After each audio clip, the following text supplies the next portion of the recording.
Si vous ne vous intéressez pas à la politique, elle finit quoi qu'il arrive par vous rattraper. La crise qu'on vit, elle n'est pas franco-française. Aujourd'hui, dans tous les pays occidentaux, on est en crise politique. On a beaucoup parlé d'institutions, mais évidemment, c'est mon domaine, donc je vais pas vous. Mais c'est une crise beaucoup plus profonde qui touche à peu près tous les pays européens. Je faisais une interview à vos confrères de la radio-télévision suisse il y a quelques mois, et le thème c'était "La France va mal". La Suisse, c'est pire. J'étais pas d'accord avec eux, mais malgré tout, eux aussi se sentaient pas très bien. Je crois que la principale source de cette crise, elle n'est pas d'abord dans les institutions, aussi imparfaites soient-elles, mais elle n'est pas d'abord dans les institutions, elle est d'abord dans une crise de la société et une crise de la citoyenneté.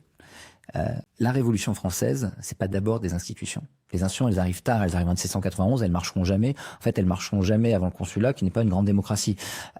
C'est d'abord 5000 journaux. C'est un espace public qui se structure. On est malade aujourd'hui d'une absence et d'une fragilisation d'un espace public qui permet de stimuler l'engagement citoyen, de stimuler l'intelligence citoyenne et de construire ensuite des grands projets collectifs dans lesquels on se retrouve comme nation politique. C'est pourquoi, je crois que c'est pas une responsabilité de tel ou tel homme politique, c'est pas la faute à Macron, la faute à Mélenchon, la faute à Le Pen, c'est notre faute un peu à tous, dans la manière dont on pense la politique, dont on s'en forme et dont on s'y engage. Mais en disant ça, je parle à des gens qui s'engagent et qui donc le font bien, et probablement à des gens qui nous regardent, qui en ont tout à fait conscience et qui ont envie de le faire.